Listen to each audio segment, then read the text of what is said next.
Oke, halo semuanya, bertemu lagi dengan saya Agung Isra. Dan di samping saya sudah ada sebuah printer all-in-one yang mungkin cocok untuk semua pekerjaan, yaitu adalah Epson L6190.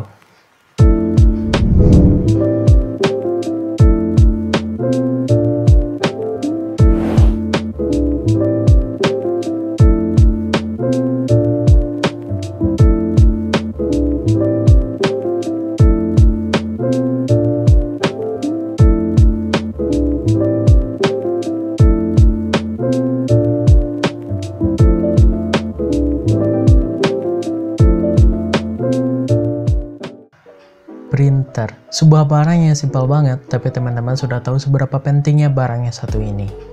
Ya misalnya saja kalau printer lagi ngambek, gak mau kerja, ya kitanya yang jadi marah-marah sendiri. Alhasil kita harus pergi ke tempat teman, saudara, atau ke tempat fotokopi, warnet yang ada printernya.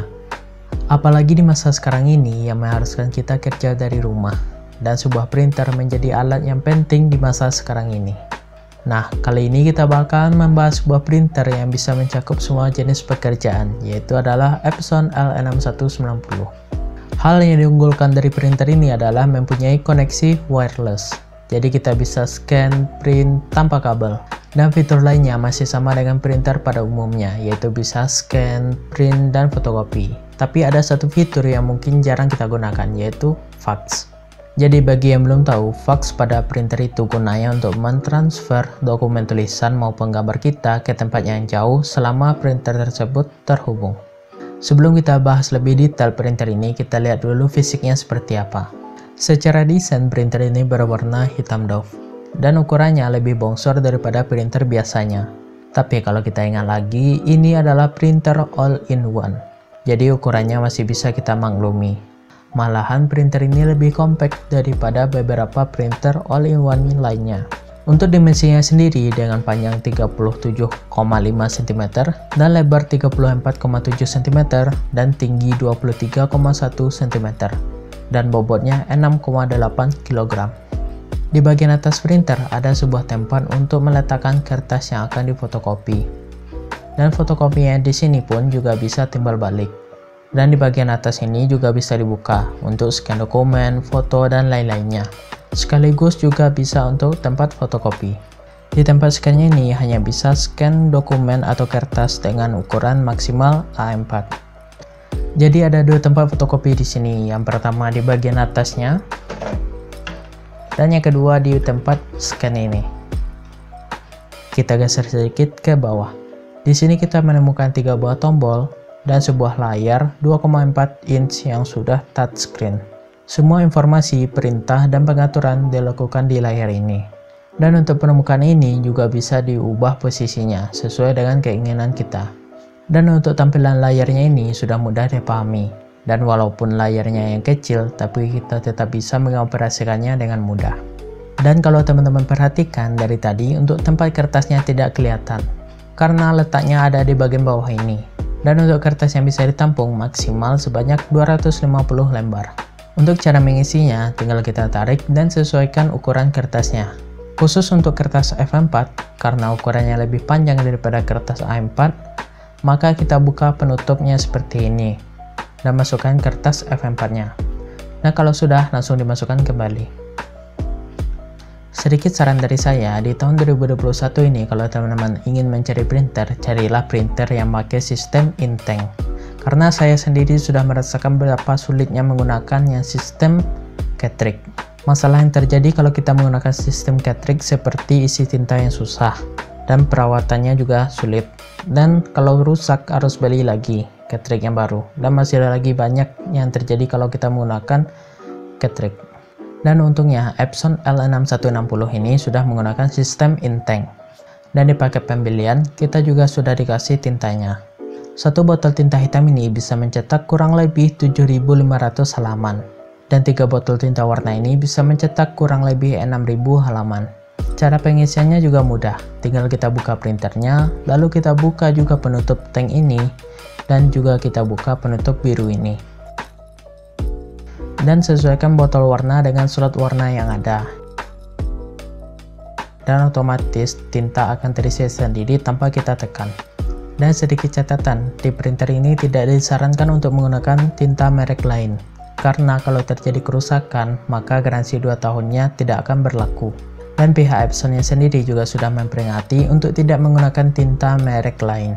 Oke, kita lanjut untuk performanya. Di sini Epson mengklaim bisa mencetak 15 halaman per menit untuk hitam putih dan 8 halaman per menit untuk warna. Dan bisa dibilang untuk printer ini sangat cepat dalam hal perprintan. Kalau masalah scan, printer ini bisa men-scan dengan resolusi 1200 x 2400 dpi. Dan untuk hasil printnya sendiri juga bisa dibilang bagus dan cukup detail, karena bisa print dengan resolusi 4800 x 1200 dpi. Fotokopinya sendiri juga bisa maksimal 99 kali dalam satu perintah. Dan untuk hasil fotokopinya bisa teman-teman lihat perbandingannya. Sistem operasi mendukung bisa menggunakan Windows XP atau di atasnya, dan juga bisa menggunakan Mac OS X atau di atasnya. Dan bagusnya lagi, kita juga bisa menggunakan smartphone dengan aplikasi Epson iPrint. Untuk konektivitas, di sini tersedia 3 opsi, yaitu bisa menggunakan USB, bisa menggunakan Ethernet, atau juga bisa menggunakan wireless. Opsi pertama yaitu USB. Mungkin semua orang sudah tahu bagaimana cara kerjanya, jadi saya tidak menjelaskannya lagi. Opsi kedua yaitu Ethernet atau LAN. Setahu saya untuk opsi kedua ini hanya ada di perusahaan-perusahaan besar untuk penggunanya. Jadi saya sendiri masih kurang paham bagaimana cara kerjanya. Dan untuk opsi yang satu lagi yaitu wireless. Dan ini yang akan kita bahas. Fitur wireless bisa menjadi patokan kita untuk membeli sebuah printer. Apalagi di tahun 2021 ini, kalau kita masih menggunakan kabel, rasanya tidak ada kemajuan dalam hal perteknologian. Fitur wireless sangat membantu dalam pekerjaan, contohnya saja di kantor. Tentu di sebuah kantor yang akan memakai printer bukan hanya kita sendiri. Oleh karena itu, kalau printernya masih yang biasa, pasti akan selalu copot pasang kabel, angkat printer sana-sini, dan itu sangat merepotkan. Dan paling parahnya lagi, kalau kita teledor, alhasil printernya habis sudah. Tapi beda cerita kalau kita sudah menggunakan printer yang wireless. Cukup kita taruh printer ini di tempat yang mudah diakses semua orang. Dan siapapun dan dimanapun dia, asalkan di jaringan yang sama, kita bisa print dengan jarak yang jauh dan meminimalisir terjadi hal yang tidak diinginkan. Sistem wirelessnya di sini juga terbagi menjadi dua. Yang pertama yaitu Wi-Fi router dan yang kedua Wi-Fi direct.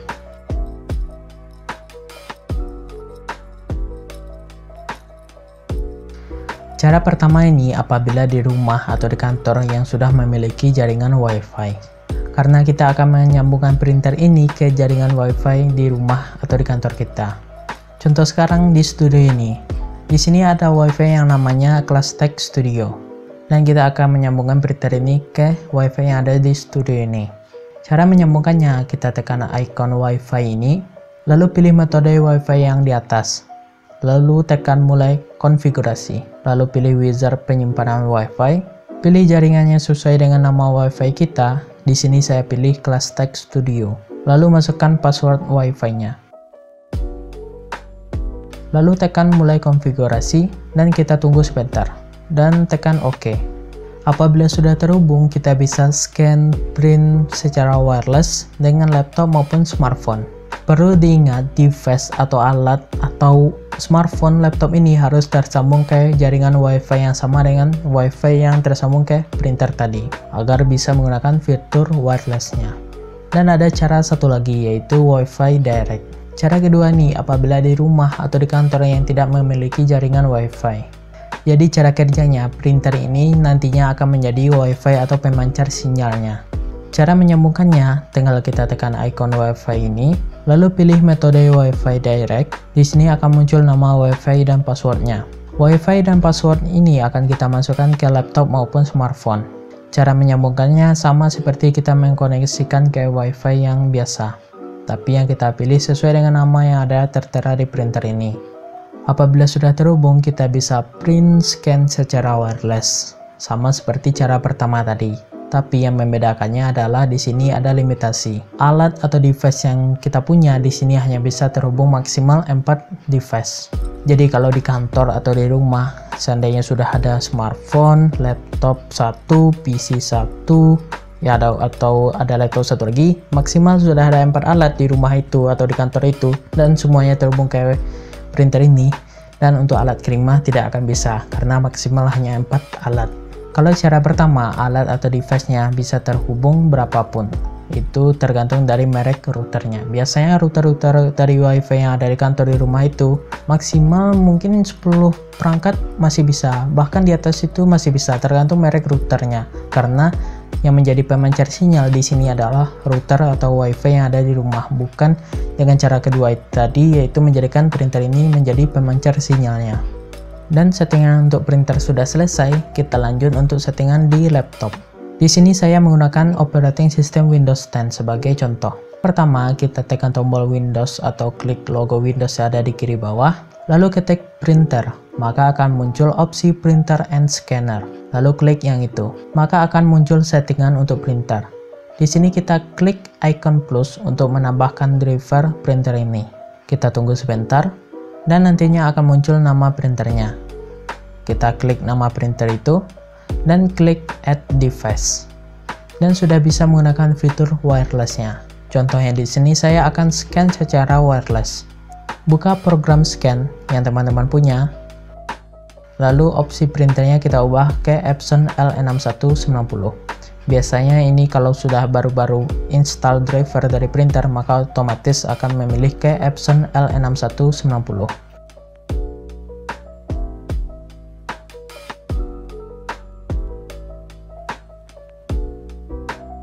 Dan ini hasil dari scan secara wireless.